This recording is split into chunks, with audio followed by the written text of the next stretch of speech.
बिस्मिल्लाहिर्रहमानिर्रहीम। Iqra बिस्मि रब्बिकल्लज़ी खलक़।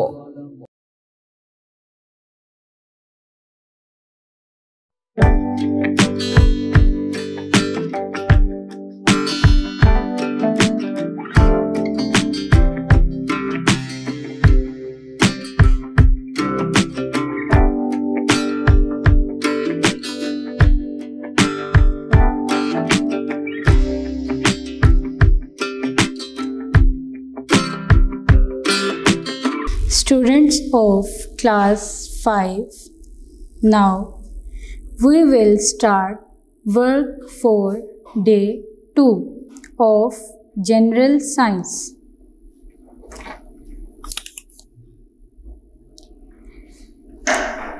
Okay students, book page number 3 खोलें। जैसा कि हमने अपने प्रीवियस लेक्चर में 2 किंगडम्स को डिस्कस किया था। फर्स्ट में हमने मोनेरा, जिसमें बैक्टीरिया को डिस्कस किया था।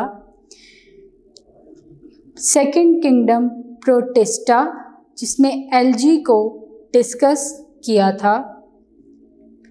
अब हमने जो आज डे 2 में स्टार्ट करना है, दैट इज़ फंजाई। फंजाई जिसकी एग्जाम्पल में yeast, mushrooms. Third main group fungi, जिसमें आज हम डिस्कस करेंगे फंजाई को। एग्जाम्पल है yeast, mushrooms. Okay, book page number 3 देखें। Fungi are found as unicellular, multicellular और filamentous forms। अब फंजाई सिंगल सेल, यूनिसेल्यूलर, जैसे कि हमने किंगडम 1 में पढ़ा था कि बैक्टीरिया जो है वो भी यूनिसेल्यूलर ऑर्गेनिज्म है। एल्गी जो कि यूनिसेल्यूलर भी है, कॉलोनियल भी है और मल्टी सेल्यूलर भी है। इसी तरह फंजाई किंगडम 3 फंजाई यूनिसेल्यूलर यानी कि एक सिंगल सेल से मिलकर बनी है। मल्टी सेल्यूलर एक से ज़्यादा सेल से मिलकर बनी है।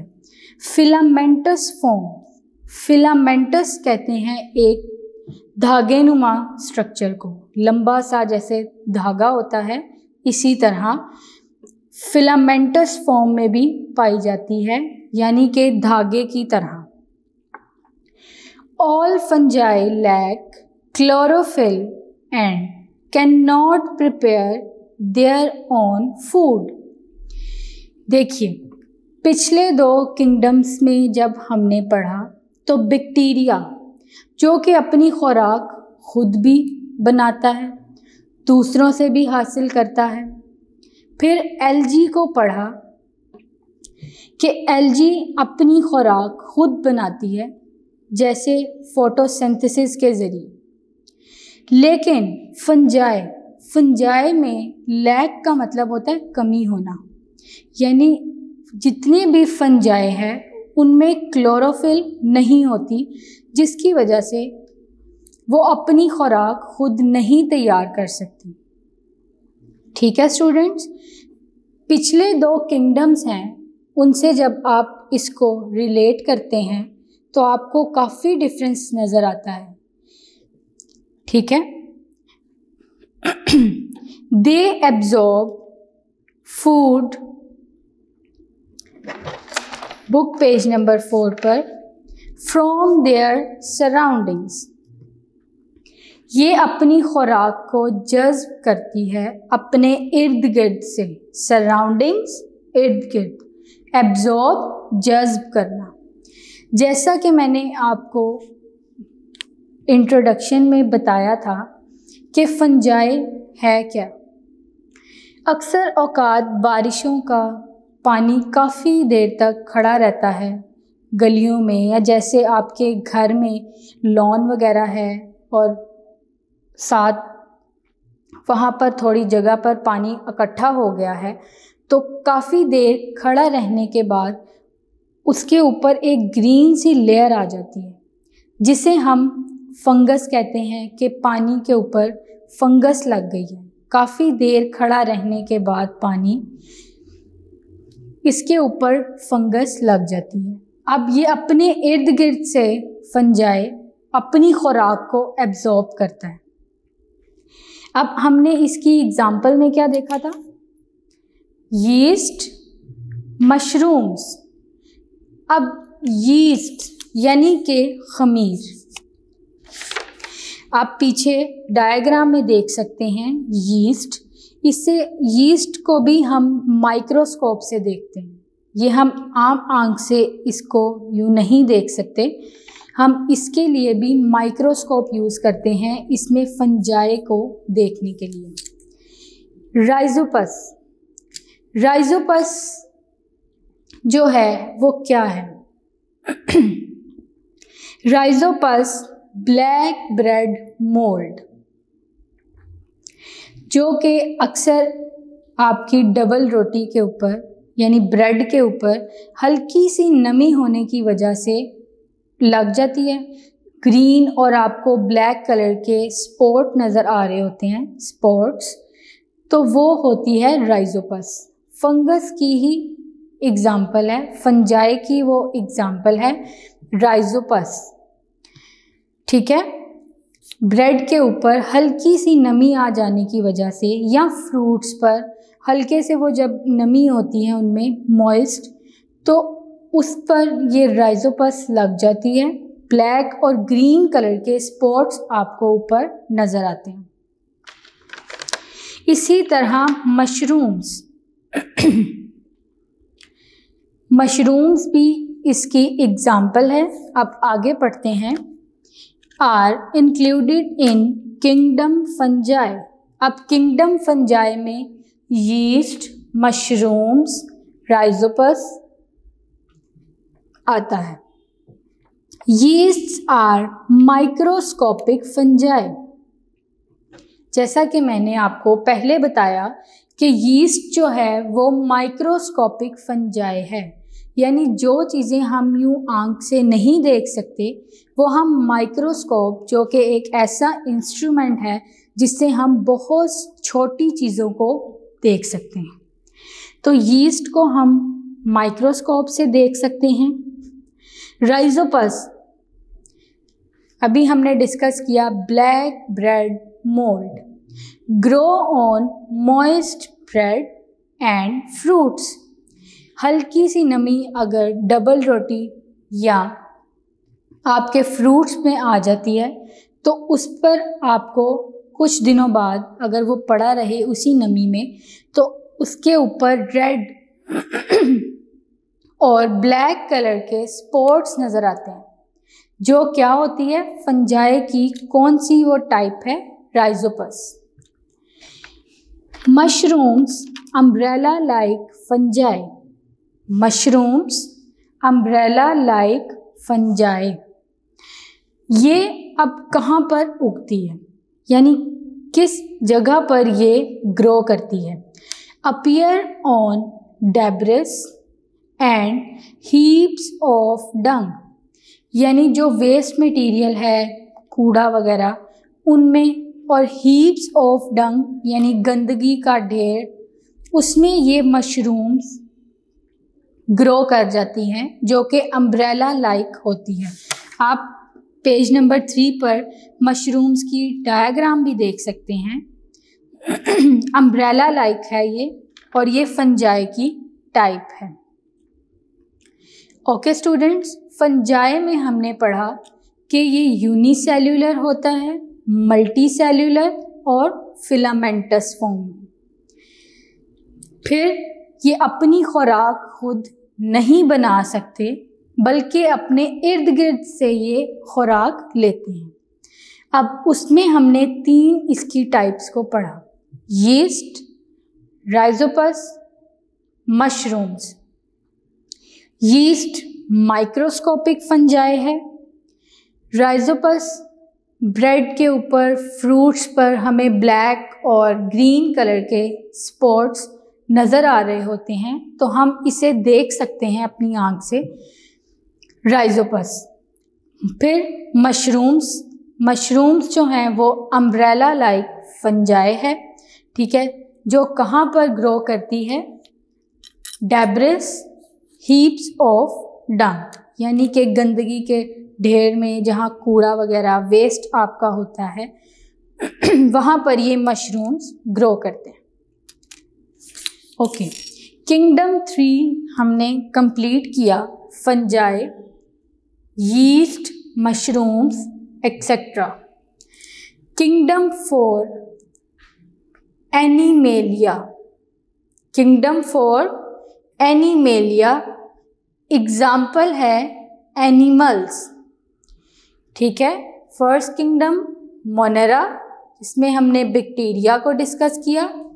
सेकंड किंगडम प्रोटिस्टा, जिसमें एल्गी को डिस्कस किया। थर्ड किंगडम फंजाई, जिसमें हमने यीस्ट, मशरूम्स और राइजोपस को भी डिस्कस किया।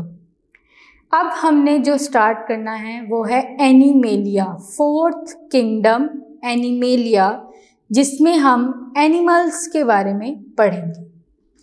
Okay students, book page number 4 पर ही एनिमल्स।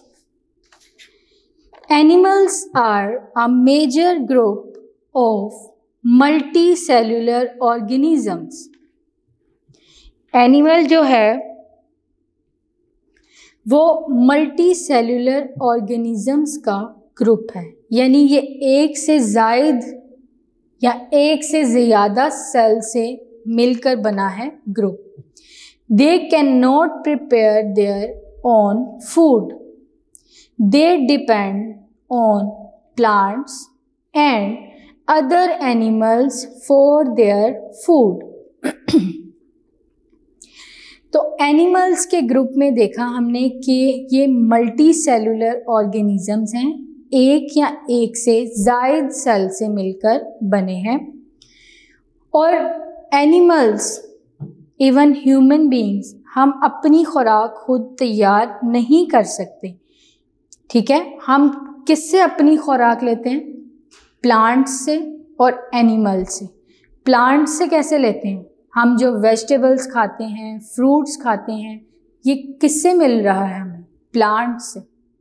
इसी तरह एनिमल्स से हम उनका गोश्त खाते हैं, ठीक है। तो एनिमल्स अपनी खुराक खुद नहीं बना सकते, वो भी प्लांट्स और दूसरे एनिमल्स से अपनी खुराक लेते हैं। जैसे कुछ एनिमल्स जो हैं वो घास खाते हैं, ठीक है, जैसे बकरी वगैरह, गॉट्स, काउ, हॉर्स, ठीक है। इसी तरह कुछ एनिमल्स दूसरे एनिमल्स को खाते हैं, जैसे कि लायन है, टाइगर, ठीक है। Last 5 kingdom, kingdom plantae. 5 kingdom plantae. Plantae is the plural of plants. Example में आएगा इसकी plants. Okay students, plants are photosynthetic multicellular organisms. Plants जो हैं आपको पता है अपनी खुराक खुद तैयार करते हैं, और फोटोसिंथेसिस यानी कि सूरज की रोशनी से वो अपनी खुराक तैयार करते हैं, सनलाइट से, ठीक है। और मल्टी सेलुलर ऑर्गेनिजम्स होते हैं, एक या एक से ज़्यादा सेल से मिलकर बनते हैं। तो इस तरह हमारा the 5 kingdom system of classification complete हो गया है। जिसमें हमने ये 5 किंगडम्स को डिस्कस किया था, जिसमें मोनेरा में बैक्टीरिया को, प्रोटिस्टा एल्गी, फंजाई में yeast, mushrooms. 4th kingdom animalia, इसमें एनिमल्स को। 5 किंगडम प्लांटी में प्लांट्स को। नेक्स्ट जो हमने स्टार्ट करना है टॉपिक वो है classification and characteristics of animals. Classification and characteristics of animals. अब एनिमल्स की क्लासिफिकेशन यानी कि दर्जा बंदी कि कौन से एनिमल्स आएंगे किस कैटेगरी में, किस ग्रुप में, और उनकी खसूसियात क्या हैं। अब ऐसे एनिमल्स जो कि जिनकी कैरेक्टरिस्टिक्स जो हैं वो सिमिलर हैं, उनकी ग्रुपिंग। तो animals are classified into 2 main groups. अब एनिमल्स को हमने क्लासिफाई किया 2 मेन ग्रुप्स में। Okay, first group is vertebrates. क्या है? वर्टिब्रेट्स। वर्टिब्रेट्स कहते हैं ऐसे एनिमल्स जिनकी बैकबोन होती है। क्या होती है? बैकबोन। बैकबोन रीढ़ की हड्डी को कहते हैं। ठीक है, अब एनिमल्स को जब हमने क्लासिफाई किया 2 मेन ग्रुप्स में, तो फर्स्ट ग्रुप था हमारा वर्टिब्रेट्स। क्या ग्रुप है? वर्टिब्रेट्स। अब वर्टिब्रेट्स में ऐसे एनिमल्स आएंगे जिनकी बैकबोन होती है, यानी कि रीढ़ की हड्डी। और दूसरा ग्रुप है इनवर्टिब्रेट्स। इनवर्टिब्रेट्स, इस ग्रुप में वो आएंगे एनिमल्स जिनकी बैकबोन नहीं होती। वर्टिब्रेट्स में आएंगे जिनकी बैकबोन होती है, और इनवर्टिब्रेट्स में वो एनिमल्स जिनकी बैकबोन नहीं होती। अब वर्टिब्रेट्स में जिन एनिमल्स की बैकबोन होती है उनमें कौन कौन से ग्रुप्स हैं? Mammals, birds, reptiles, amphibians, fishes. Okay students, invertebrates में इंसेक्ट्स, वर्म्स। ओके, तो अब हमने 1 बाय 1 इन ग्रुप्स को डिस्कस करना है और देखना है कि मैमल्स के ग्रुप में कौन से एनिमल्स हैं, बर्ड्स के ग्रुप में कौन से बर्ड्स हैं, रेप्टाइल्स में कौन से हैं, और एम्फीबियंस में कौन से एनिमल्स हैं। इसी तरह फिशेस।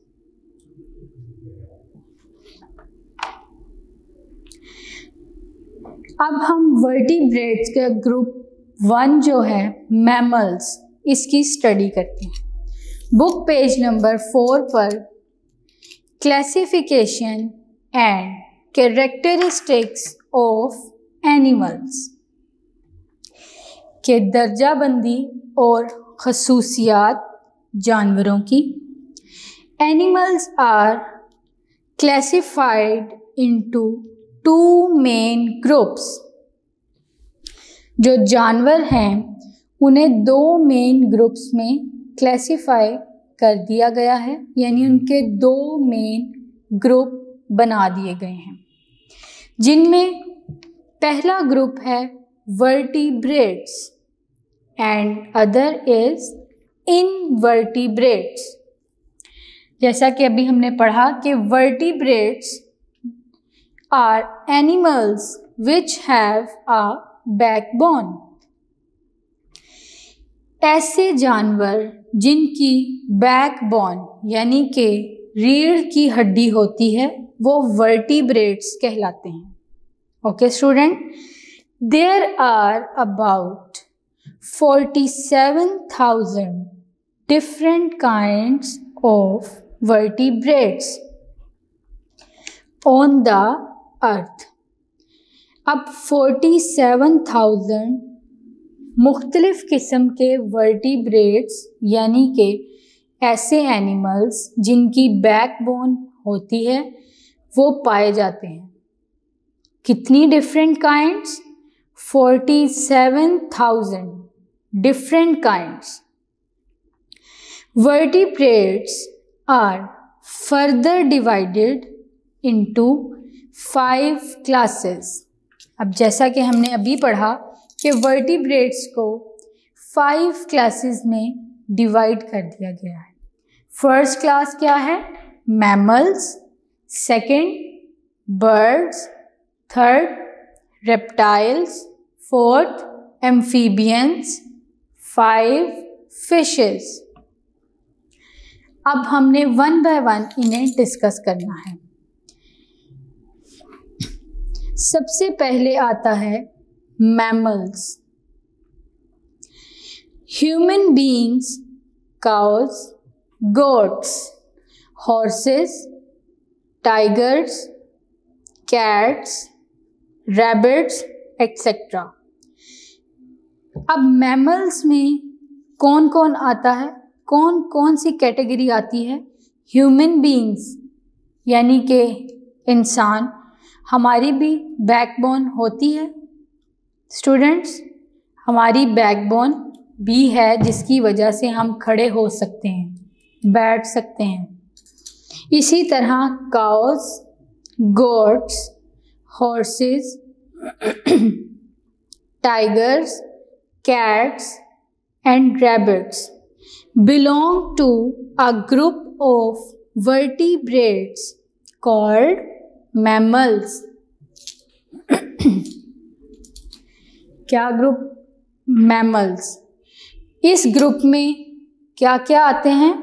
कौन कौन से एनिमल्स हैं? Cows, goats, horses, tigers, cats, rabbits और ह्यूमन बीइंग्स भी आते हैं. अब मैमल्स हैं क्या? मैमल्स हैव हेयर और फर ऑन देयर बॉडीज. अब देखिए मैमल्स जो हैं उनके बाल होते हैं. अब हमारे जिस्म पर देखें आप, बहुत हल्के बाल हैं. फर ऑन देयर बॉडीज, फर यानी कि उनके थोड़े बाल सख्त होते हैं और थिक होते हैं ताकि वो ठंडे इलाकों में सरवाइव कर सकें. उन बालों की वजह से उन्हें गर्माइश मिलती है. ठीक है, तो मैमल्स की क्या कैरेक्टरिस्टिक है? हैव हेयर और फर ऑन देयर बॉडीज. उनके बाल भी होते हैं लेकिन फर यानी कि थोड़े थिक और मोटे बाल होते हैं जो कि उन्हें ठंडे इलाकों में या बर्फ़ानी इलाकों में रहने में मदद देते हैं. वो बाल उन्हें गर्माइश पहुंचाते हैं. Babies of the mammals are fed on the mother's milk. जो बच्चे होते हैं मैमल्स के, फेड यहाँ पास्ट में यूज़ हुआ है फीड की जगह, सेकेंड फॉर्म. मदर्स मिल्क, जो मैमल्स के बच्चे होते हैं वो अपनी माँ का दूध ही पीते हैं. The young ones in mammals generally develop inside the mother's body. और जो उनके यंग वंस हैं यानी कि उनके जो बच्चे हैं वो उनकी माँ के पेट में ही पैदा होते हैं, यानी बढ़ते हैं, नशोनुमा पाते हैं और उसके बाद वो अपनी माँ का ही दूध पीते हैं. ठीक है, तो मैमल्स की क्या कैरेक्टरिस्टिक्स थी कि उनके जिस्म पर बाल होते हैं और थोड़े मोटे बाल भी होते हैं जिन्हें हम फर कहते हैं, फर। और वो मैमल्स फीड करते हैं मदर्स मिल्क से और मदर की बॉडी के अंदर ही वो डेवलप होते हैं। तो वर्टिब्रेट का ग्रुप 1 मैमल्स हमने स्टडी किया। अब हमने वर्टिब्रेट्स का ग्रुप 2 जिसमें आते हैं बर्ड्स, इन्हें स्टडी करना। पेज नंबर 5 पर birds, sparrows, crows, parrots, doves, robins, hens and pigeons etc. अब बर्ड्स तो आपने देखते ही हैं रोज़ाना। स्पैरोज जो चिड़ियाँ हैं, ये कौवे, तोते वगैरह, फाख्ताएँ। रॉबिन जो है वो स्पैरो ही है, लेकिन ये थोड़ी साइज़ में बड़ी होती है और यहाँ नहीं पाई जाती। हैंस को भी बर्ड्स में ही रखा गया है क्योंकि इसके पर होते हैं और ये ज़्यादा नहीं, बस थोड़ा सा मतलब उड़ सकती है। इस वजह से इसे हमने बर्ड्स की कैटेगरी में रखा है। Belong to the group of vertebrates called birds. अब ये जितने बर्ड्स हैं ये सारे वर्टिब्रेट्स के कौन से ग्रुप में हैं? बर्ड्स के। Birds have feathers, wings and beaks. जो परिंदे होते हैं उनके फेदर्स, यानी जब छोटा बेबी है बर्ड का तो उस पे बहुत हल्के हल्के से पर होते हैं, वो फेदर्स कहलाते हैं। जब वो थोड़े बड़े हो जाते हैं, जब वो फड़फड़ाने के काबिल हो जाते हैं तो हम उन्हें विंग्स कह देते हैं। बीक, चोंच, जिससे वो अपना दाना लेते हैं, खाते हैं, चोंच का इस्तेमाल करते हैं। ठीक है students. Some birds like kiwi and ostrich can not fly and are known as running birds. कुछ परिंदे जैसे कि कीवी है, ये न्यूजीलैंड में पाया जाता है। इसी तरह ऑस्ट्रिच है। ये परिंदे, इनके पर तो हैं लेकिन ये उड़ नहीं सकते। इन्हें हम रनिंग बर्ड्स कहते हैं। जैसा कि बेटा आप लोगों ने देखा होगा, ऑस्ट्रिच, उसकी टांगें बहुत लंबी होती हैं और वो बहुत तेज़ दौड़ता है। उसके पर होते हैं लेकिन वो उड़ नहीं सकता। तो जो उड़ने वाले परिंदे हैं उनमें sparrows, crows, parrots, doves.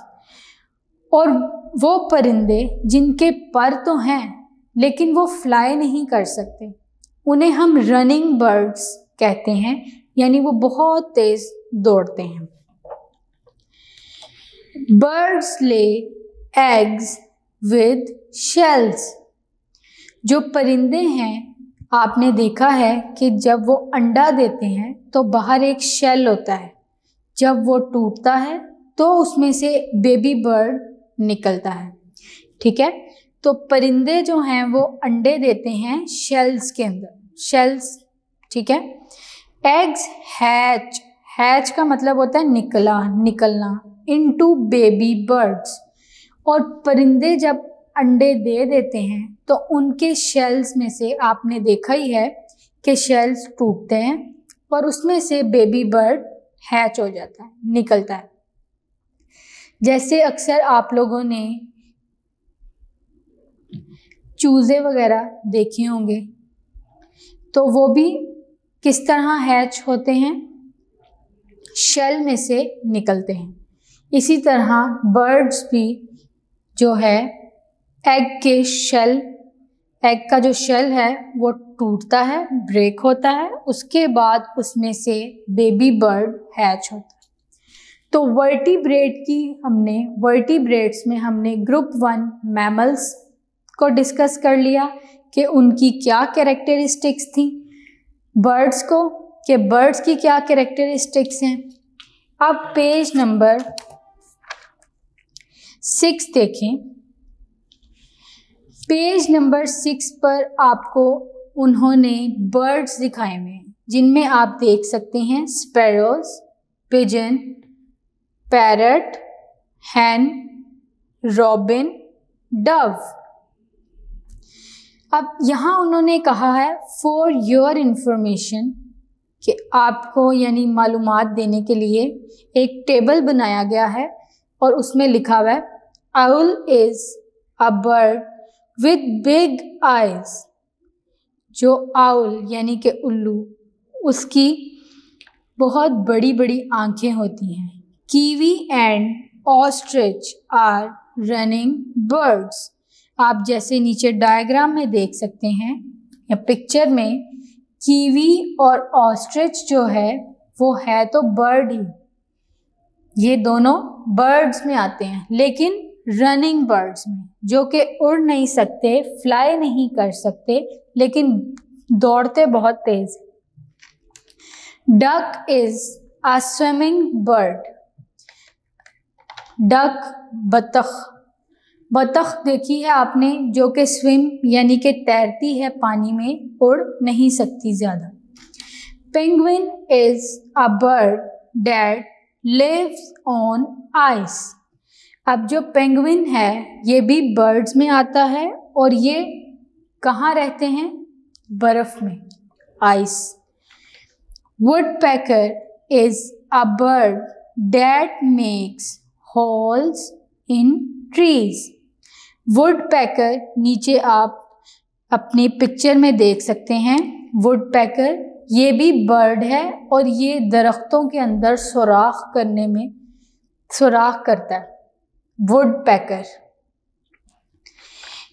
Hummingbird is the smallest bird in the world.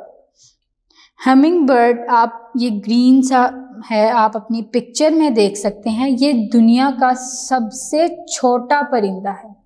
Hummingbird दुनिया का सबसे छोटा परिंदा है। Eagle lives in tall trees और ऑन क्लिफ्स। जो ईगल है यानी कि उकाब, ये बहुत बड़े बड़े लंबे दरख्तों पर और पहाड़ों की चट्टानों पर, क्लिफ्स चट्टानें, उन पर रहता है। It often builds nest near lake और रिवर। ये ज़्यादातर जो है वो अपना घोंसला, नेस्ट घोंसला जो बनाता है वो झील या किसी समंदर के करीब बनाता है, so that it can dive down to catch fish for its food. अब जो ईगल है यानी कि उकाब, वो बहुत बड़े बड़े दरख्तों पर रहता है और पहाड़ों की चट्टानों पर रहता है और अपना घोंसला जो है वो किसके करीब बनाता है? लेक और रिवर यानी कि झीलों के या समंदर के करीब बनाता है, ताकि डाइव करके वो फिश को कैच कर सके यानी कि पकड़ सके। गोता लगाकर, डाइव का मतलब होता है गोता लगाना, गोता लगाकर मछली को पकड़ सके और उसे अपनी खुराक बना सके।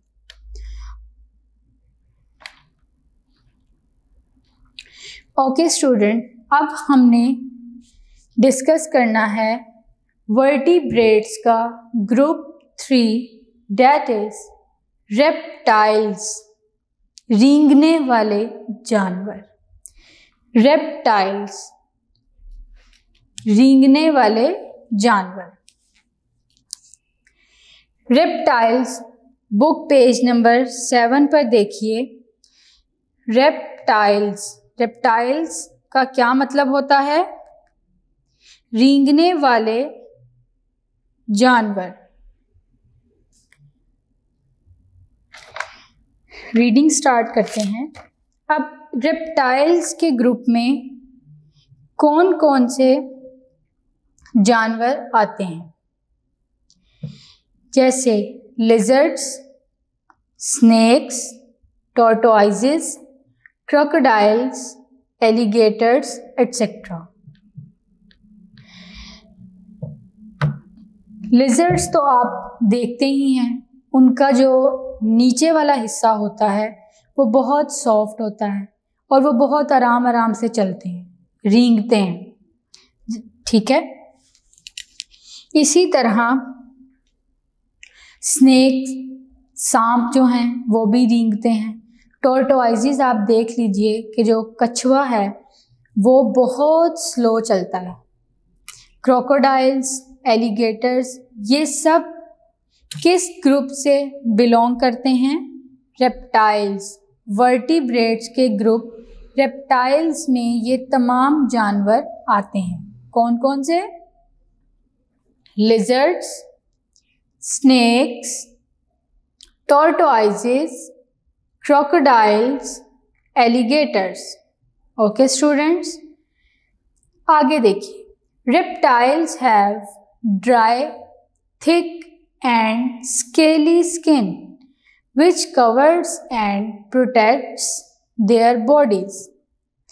Reptiles यानी कि जो ये रेंगने वाले जानवर हैं, जिनमें कछुआ है, सांप है, छिपकली यानी लिजर्ड, क्रोकोडाइल और एलिगेटर, इनकी जो स्किन है वो बहुत ड्राई और थिक होती है, बहुत ज़्यादा सख्त होती है। आपने देखा है कि टॉर्टोइज, उसका जो ऊपर शेल है, आप उस पर पत्थर, ईंट, कोई भी वजनी चीज़ जो है उसे मारेंगे तो कोई फ़र्क नहीं पड़ेगा, वो इतनी हार्ड और इतना सख्त उसका शेल होता है, लेकिन नीचे वाला हिस्सा उसका बहुत सॉफ्ट है, ठीक है। तो जो ऊपर इनके स्किन है जो कि ड्राई और थिक है, वो इन्हें प्रोटेक्ट करती है, बचाती है। They reproduce by laying eggs on land. ये अपने जो अंडे हैं वो ज़मीन पर ही देते हैं, ठीक है।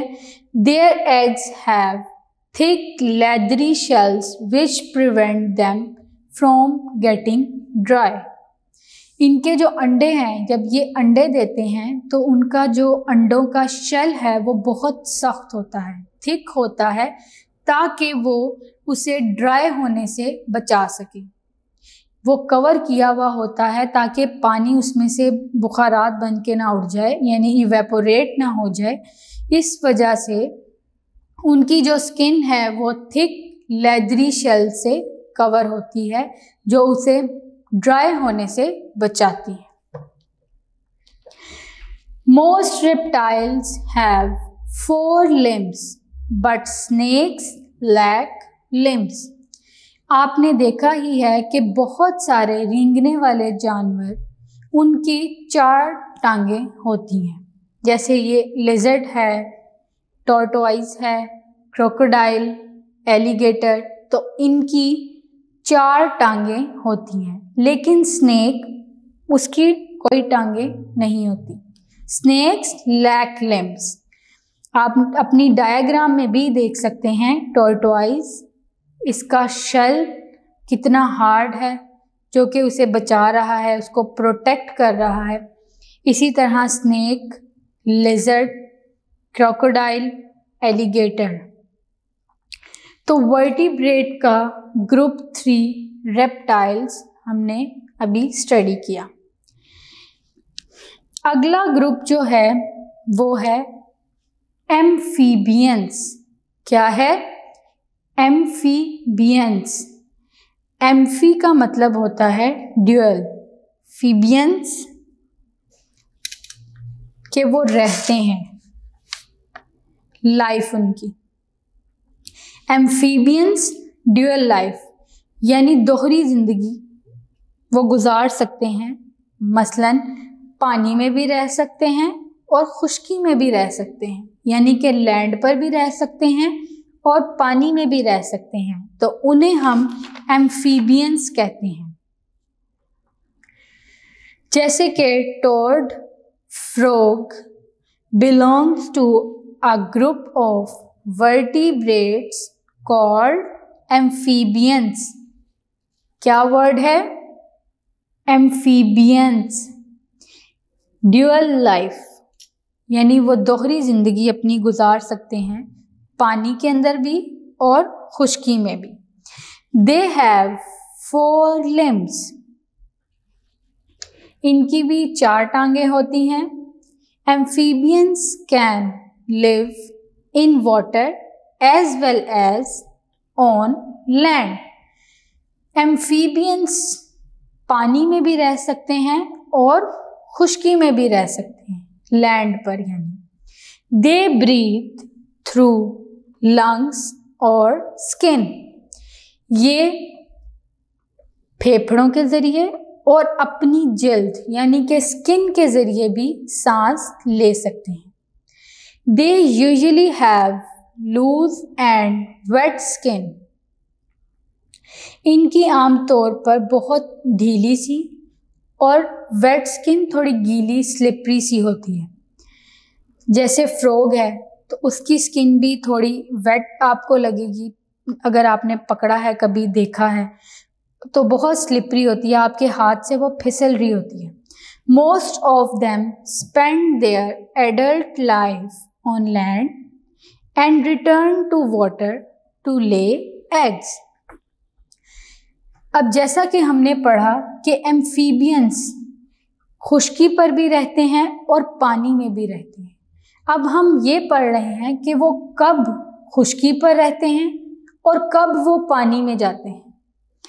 तो बहुत सारे जो एम्फीबियंस हैं वो अपनी एडल्ट लाइफ यानी जब वो पूरी तरह से एक फ्रॉग बन चुका है, जैसे टोड है, फ्रॉग ये पूरी तरह बन चुका है, एडल्ट हो चुका है, तो वो अपनी ज़िंदगी लैंड पर गुजारते हैं, खुश्की पर, और फिर अंडे देने के लिए पानी में जाते हैं।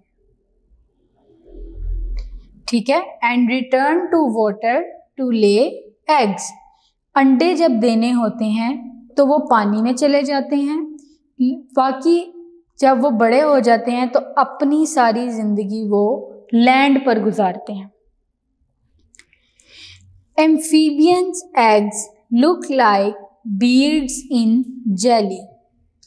एम्फीबियन के जो अंडे होते हैं वो इस तरह लग रहे होते हैं जैसे जेली के अंदर मोती होते हैं, इस तरह के उनके एग्स होते हैं। These are soft and do not have hard shells. वो बहुत ज़्यादा नरम होते हैं और उनका जो शेल है वो सख्त नहीं होता। जैसा कि हमने अभी रेप्टाइल्स में पढ़ा कि जितने एनिमल्स रेप्टाइल्स में आते हैं उनकी स्किन थिक होती है और हार्ड होती है, ड्राई हार्ड होती है। लेकिन एम्फीबियंस में जो एनिमल्स आते हैं उनकी कैरेक्टरिस्टिक्स क्या हैं कि उनकी स्किन जो है वो बहुत सॉफ्ट होती है और जो उनका शेल होता है वो हार्ड नहीं होता।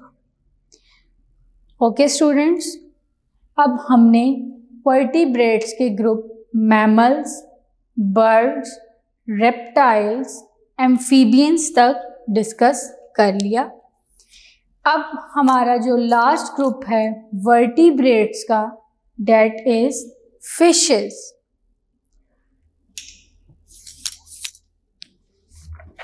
पेज नंबर 8 देखें।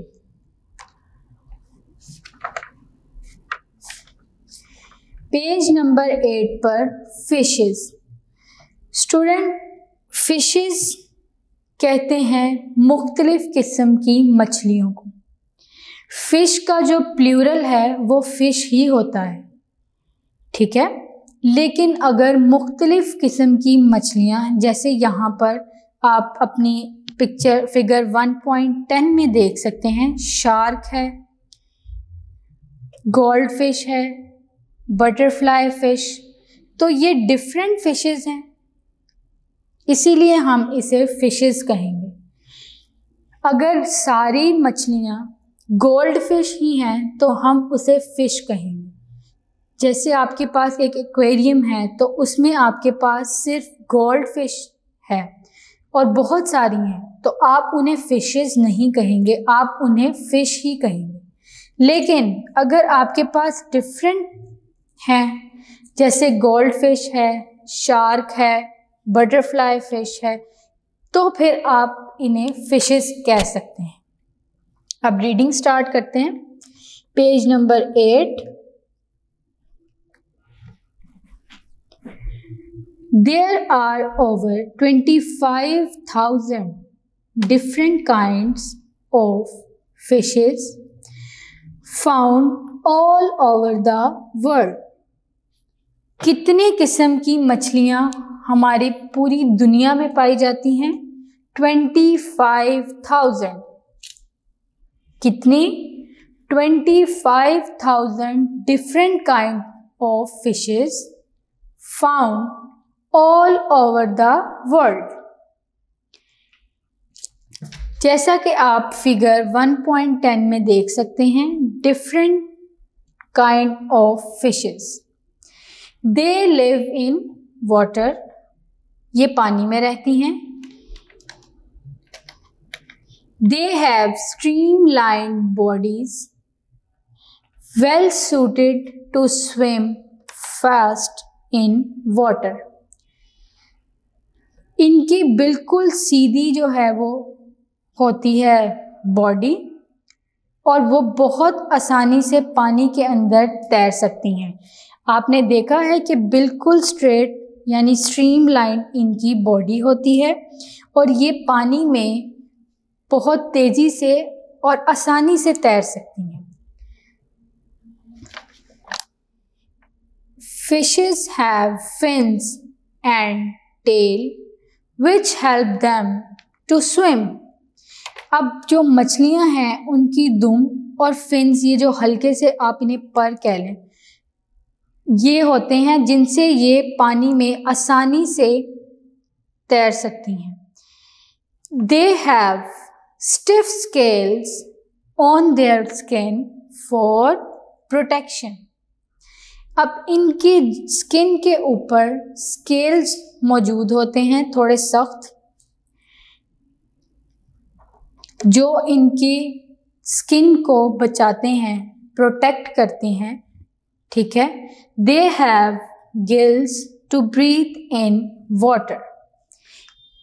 देखिए हम किस तरह सांस लेते हैं, लंग्स के ज़रिए। ठीक है स्टूडेंट्स, इसी तरह कुछ एनिमल्स जिनके लंग्स होते हैं वो लंग्स के ज़रिए सांस लेते हैं। जैसा कि अभी हमने पीछे एम्फीबियंस के बारे में पढ़ा कि वो अपनी स्किन से भी सांस लेते हैं, इसी तरह फिशेस के गिल्स होते हैं जिनसे वो सांस लेते हैं पानी में। Most of the fishes reproduce by laying eggs. और बहुत सारी मछलियाँ अंडे देती हैं पानी में ही, और उससे बहुत सारे उनकी यानी बेबी फिशेस निकलती हैं। तो स्टूडेंट्स, आज वर्क फॉर डे 2 हमारा कंप्लीट हो गया है। आपने रीडिंग करनी है, राइटिंग और लर्निंग। इन तमाम पैराग्राफ को जहाँ तक हमने स्टडी किया, यानी कि आज हमने किंगडम, फंजाई, एनिमेलिया, प्लांटी, इन्हें पढ़ा। फिर classification and characteristics of animals में हमने वर्टिब्रेट्स के ग्रुप्स को डिस्कस किया। आपने इनकी 5 टाइम्स रीडिंग करनी है, हर ग्रुप की, उसे समझना है और याद करना है। अल्लाह हाफ़िज़।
है।